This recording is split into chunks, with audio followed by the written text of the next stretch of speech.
সুপ্রিয় শিক্ষার্থী বন্ধুরা, কেমন আছো তোমরা? নিশ্চয়ই ভালো আছো সবাই। আজকের ক্লাসে সবাইকে স্বাগতম।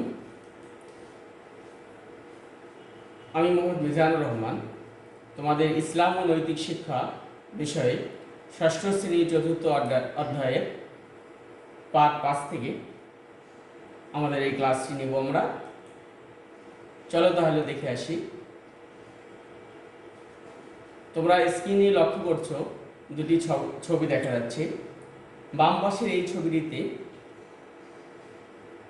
তিনজন বাচ্চা খেলাধুলা করছে, আর এই ছবিটিতে কয়েকটি ঘরবাড়ি এবং লোকজনের ছবি দেখা যাচ্ছে। এখন তোমরা নিশ্চয়ই বুঝতে পেরেছো যে আজকে আমরা কি পড়াবো।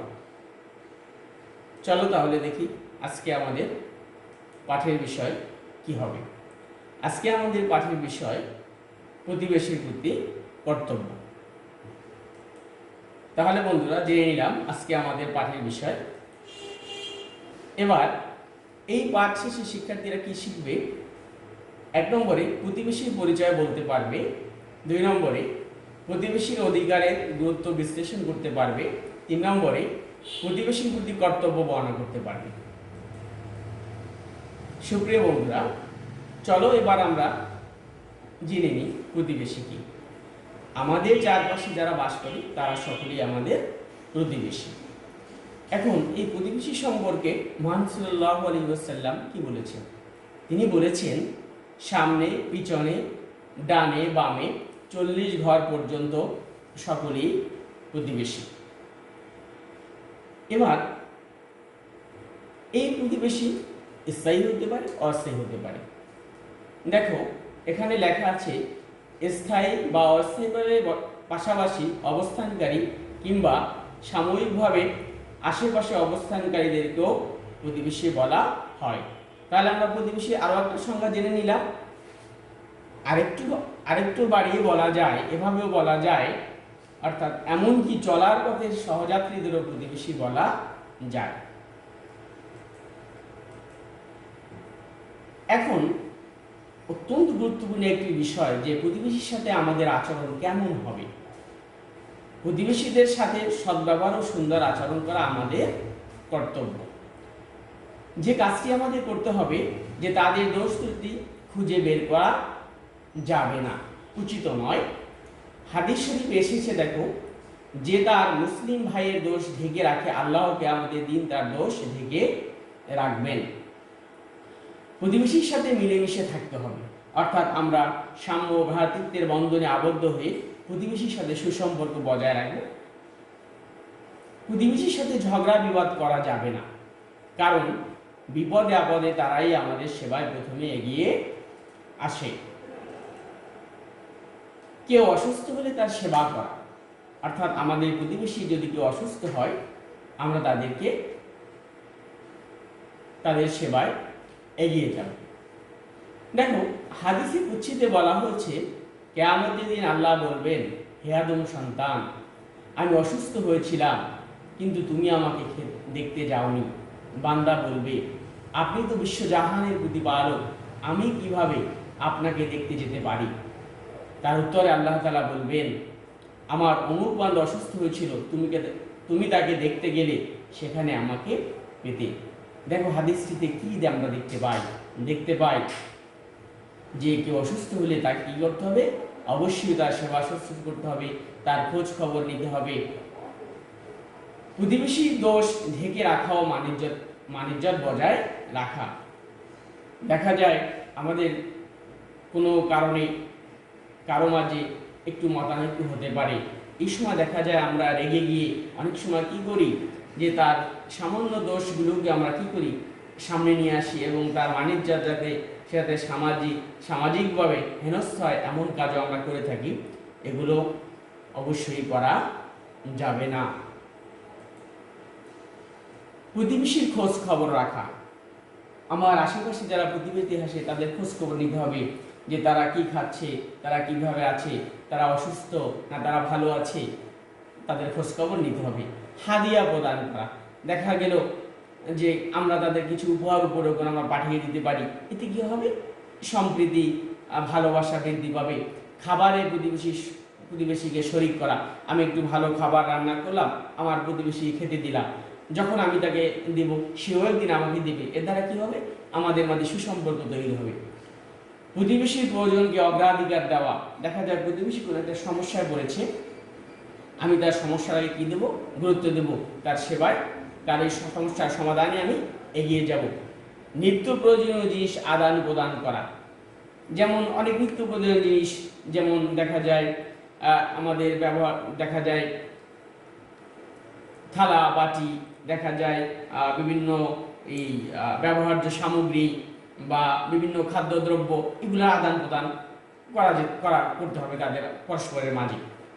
প্রতিবেশীর সালামের উত্তর দেওয়া, প্রতিবেশী যখন আমাকে সালাম দিবে তার উত্তর দিতে হবে। একটা জিনিস তো অবশ্যই মনে রাখবে, যে প্রথমে সালাম দেয় সে বেশি সওয়াব অর্জন করে। আমাদের সবসময় উদ্দেশ্য থাকতে হবে যে আমি আগে আমার প্রতিবেশীকে সালাম দিব। এই প্রতিবেশী যদি অমুসলিম হয়, আমি তার সাথে সৌজন্য বিনিময় করবো।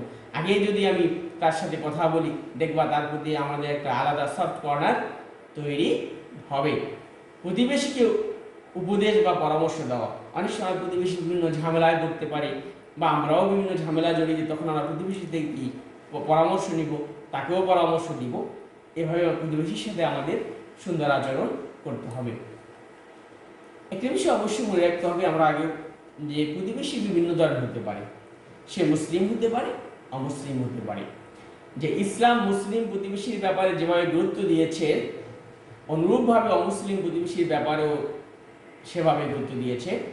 অমুসলিম হওয়ার কারণে তার প্রতি কোনো প্রকার বৈষম্য ইসলাম দেখায়নি। সুতরাং প্রতিবেশীর যেভাবে অধিকার ও হক রয়েছে, অমুসলিম প্রতিবেশীর অনুরূপ হক অধিকার রয়েছে। অর্থাৎ অমুসলিম হওয়ার কারণে কোনো প্রকার তারতম্য তৈরি করা যাবে না। এখন একটা বিষয় আমাদের জেনে নিতে হবে, যে প্রতিবেশীর সাথে কিভাবে আমরা সুসম্পর্ক তৈরি করব। প্রতিবেশীকে প্রথমে সালাম দেওয়া, আমরা প্রথমে তাকে সালাম দেব। একটু আগেও আমরা উল্লেখ করেছি, যদি আমি আগে কাউকে সালাম দেই, তার প্রতি কি আমার প্রতি তার একটা ভালোবাসা তৈরি হবে।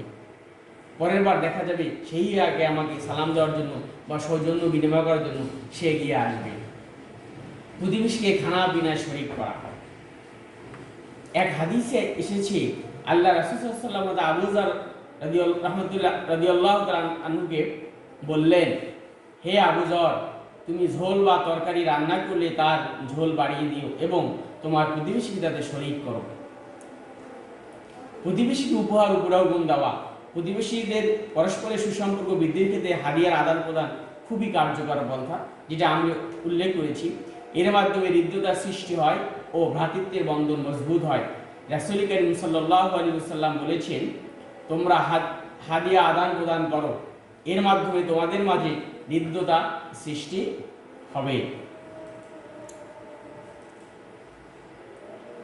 এতক্ষণ আমরা প্রতিবেশী পরিচয়, প্রতিবেশীর প্রতি আমাদের আচরণ, আমাদের দায়িত্ব কর্তব্য আমরা জেনে নিলাম। এবার আমরা কোরআন হাদিসের দৃষ্টিতে প্রতিবেশী সম্পর্কে কি বলা হয়েছে সেটা আমরা একটু জেনে নিব। চলো তাহলে আমরা প্রথমে এখানে লক্ষ্য করি, সে ব্যক্তি জান্নাতে প্রবেশ করবে না যার প্রতিবেশী তার অত্যাচার এবং অন্যায় আচরণ থেকে নিরাপদ নয়। অত্যন্ত তাৎপর্যপূর্ণ একটি কথা। আমি আমার প্রতিবেশীতে অন্যায় করব, খারাপ আচরণ করব, আমি জান্নাতের আশা করব, এটা কখনই হতে পারে না। আল্লাহর নিকট সেই প্রতিবেশী সর্বাপেক্ষা উত্তম যে তার প্রতিবেশীর নিকট উত্তম।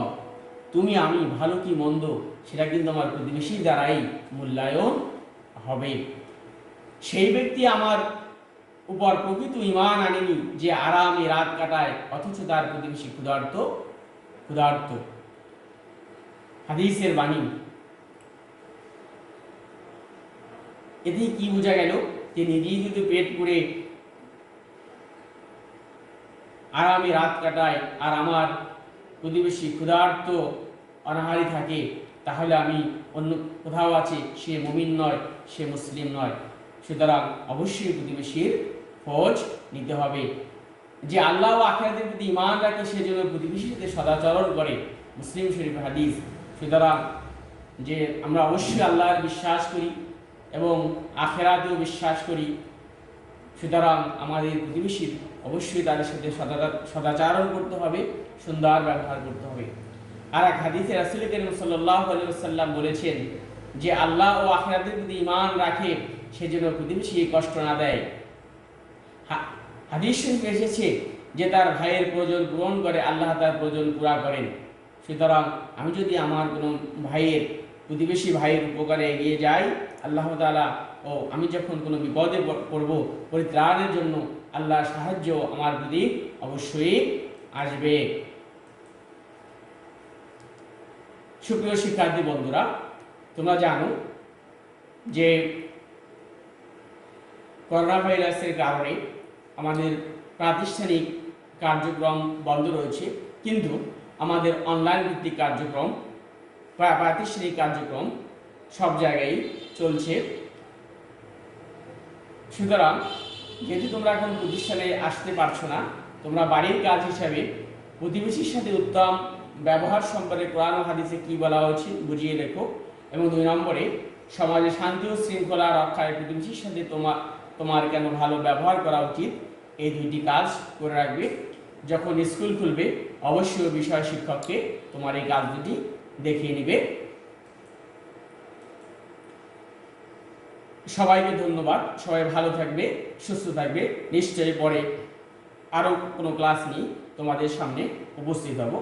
আরও একবার সবাইকে ধন্যবাদ।